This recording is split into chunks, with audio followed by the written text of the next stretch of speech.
ओम नमो नारायण मित्रों, जैसा कि आपको पता है, ज्योतिष ईश्वर के नेत्र की संज्ञा ज्योतिष को दी गई है। तो वास्तव में ज्योतिष ईश्वर के नेत्र हैं, बशर्ते कि देखने वाली दृष्टि इंसान के अंदर हो। आज आपको और ग्रहों से मिलवाता हूँ, क्योंकि जो ग्रहों के बारे में ना जाने फिर ज्योतिषी कैसा है। ये 9 ग्रह तो मैंने आपको बता दिए, लेकिन क्या है कि मैं इनसे थोड़ा बाहर का हूँ। क्या इनसे थोड़ा बाहर का हूँ। ब्रह्मांड बहुत बड़ा है मित्रों, और इस दुनिया में भी बहुत चीज़ हैं। तो आचार्य वाग्भट को नमन करते हुए उनके कुछ भूतजन्य रोगों पे बहुत बड़े बड़े अनुसंधान हैं। तो वो तो मैं ज़्यादा आपको नहीं समझाऊंगा, लेकिन उन्होंने 12 ग्रह बताए हैं सिर्फ बालकों को जो कष्ट देते हैं, छोटे छोटे बालकों को जो कष्ट देते हैं। तो उसमें 5 तो स्त्री ग्रह हैं और 5 तो पुरुष ग्रह हैं और 7 स्त्री ग्रह हैं। इस तरह से 12 ग्रह हैं। ठीक है जी, ये 12 ग्रह का नाम आप सुन लीजिए। आपको शायद किसी ज्योतिषाचार्य ने बताया हो या ना बताया हो, मैं बता देता हूँ आज। प्रथम है सकंद, दूसरा है विशाख, तीसरा है मेष, चौथा है शवग्रह और 5वां है पित्तर। तो ये 5 तो पुरुष ग्रह हैं। ठीक है मित्रों। फिर है शकुनी, पूतना। पूतना का भागवत में बहुत बढ़िया जिक्र है। ठीक है। शीत पूतना, दृष्टि पूतना, मुखमंडलिका, रेवती और शुष्क रेवती, ये 7 स्त्री ग्रह हैं। ये ग्रह ऐसे हैं, ये केवल आचार्य वाग्भट ने, बहुत बड़े आचार्य हुए हैं ज्योतिष, आयुर्वेद और दर्शन शास्त्र के, उन्होंने अपनी इनका जिक्र किया है। ठीक है। अब ये 12 ग्रह से आज आपका परिचय करा दिया। ये सिर्फ बालकों के लिए हैं, बालकों को कष्ट देते हैं। ठीक है। ये हमारे सनातन में सब है, लेकिन आपको 9 ग्रहों के बीच में बांधना मेरा काम नहीं है। इसके बाद मैं आपको और बता दूं, इंसान हमारे सनातन में मर जाता है, या कहो स्वर्गवास हो जाता है, या कुछ भी कह लो आप, लेकिन शरीर छोड़ने के बाद की बहुत बड़ी दृष्टि है हमारे सनातन में। सनातन ये कहता है कि इंसान शरीर तो छोड़ देता है, लेकिन उसकी भोग की इच्छा मरती नहीं है। ठीक है। अब भोग की इच्छा नहीं मरती है, तो जैसी इंसान की वृत्ति होती है, जैसी इंसान की वृत्ति होती है, वैसे शरीर को वो अपने वश में, अपने काबू में लेके और उससे वैसा काम अपना लेता है।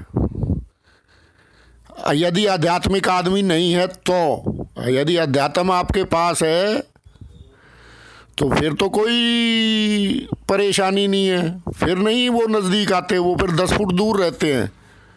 ठीक है। लेकिन अगर आपने अपना सिस्टम बिगाड़ रखा है तो ज़रूर आपका परिचय, क्या समझ लो, वो आपके पास ही रहेंगे, लेकिन आपको पता नहीं लगेगा।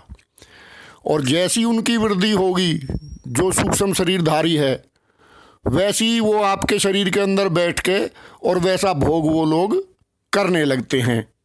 अब कहेंगे कि यार बड़ा अच्छा आदमी था, ये तो बिगड़ गया, ये तो ऐसा करने लगा, ये तो वैसा करने लगा। लेकिन सब माया क्या है? सब माया है वो सूक्ष्म शरीर, जो उस पे ऊपर बैठा हुआ सवारी कर रहा है, वो उसको प्रेरित करता है। ठीक है। अब कोई मान लो मदरा पीने वाला है बहुत ज़्यादा, अब वो चले गए दुनियादारी छोड़ के, लेकिन जाएंगे कहाँ?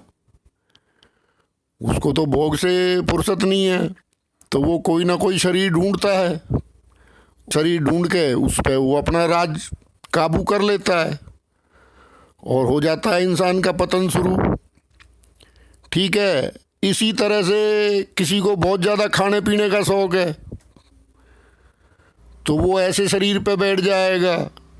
फिर खाने पीने की भी ऐसी है, नॉन वेज सूक्ष्म शरीर भी हैं, वेज सूक्ष्म शरीर भी हैं, तो वो क्या करेगा, उनकी बुद्धि को वैसे ही भ्रष्ट कर देगा, वो उसी चीज़ में घुमाया जाएगा बुद्धि को। अब बताओ ग्रहों की बात कहाँ से आ गई?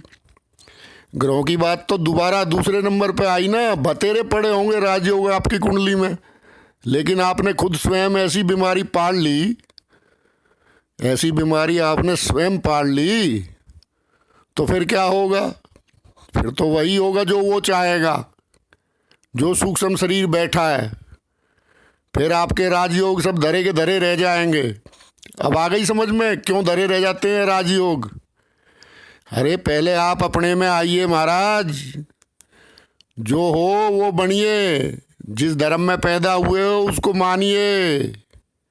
इसीलिए कहा है बुजुर्गों ने, जहाँ आप अपनी आचार संहिता का उल्लंघन करेंगे धर्म की, तो आप उन सूक्ष्म शरीरों के दायरे में, उनके घेरे में पड़ना ही पड़ना है आपको।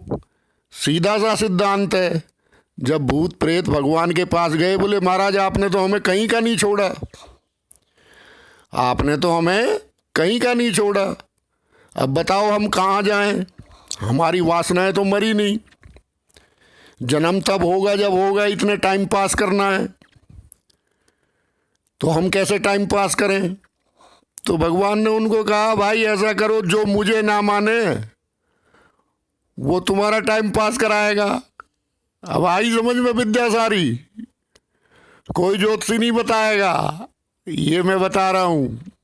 तो जो भगवान को फिर नहीं मानता है, अपनी आचार संहिता का उल्लंघन करता है, अपने धर्म के विरुद्ध चलता है, तो वो उन शक्तियों का शिकार होता है, और शिकार होके वो पतन को प्राप्त होता है। गिन लो कुंडली में राजयोग, गिनते रहो राजयोग, बैठे रहो इंतजार में। होना तो वही है जो वो सूक्ष्म शरीर करा रहा है तुम्हें बैठ के, क्योंकि फिर तुम्हारी आत्मा तो मर गई, तुम्हारे ऊपर कोई दूसरी गलत आत्मा सवार हो के तुम्हारी सवारी कर रही है। अब वो जिधर ले जाए तुम्हारी गाड़ी को, तुम्हारे बस में तो गाड़ी है नहीं, ड्राइविंग सीट से आप हट चुके, क्योंकि आप उसके ट्रैप में आ चुके। अंडरस्टैंड? उसके ट्रैप में आप आ गए तो फिर वो आपको जहाँ मर्जी गाड़ी ले जाएगा, चलाएगा। जैसी उसकी वृत्ति होगी, सब तरह की वृत्ति है, जितने तरह के आदमी है वैसी वृत्ति है, वैसी वृत्ति में आपको वो कर देगा, वैसी वृत्ति में आपकी दिलचस्पी हो जाएगी, और फिर वो रोज के रोज बढ़ती जाएगी, क्योंकि उसने सूक्ष्म शरीर ने तो भोग करना है। वो तो सिर्फ भोग के लिए आया आपके पास, और आप अपने से दूर हटते चले जाएंगे, वो भोग करता चला जाएगा, और दिखाते रहो कुंडलियां आचार्यों को, राजयोग राजयोग राजयोग, सब धरे रह जाएंगे राजयोग। तो मित्रों, पहले अपने धर्म का पालन करो, उसके बाद कहीं कुंडली पुंडली लेके चलो मेरे जैसे मूर्ख के पास। ठीक है ना?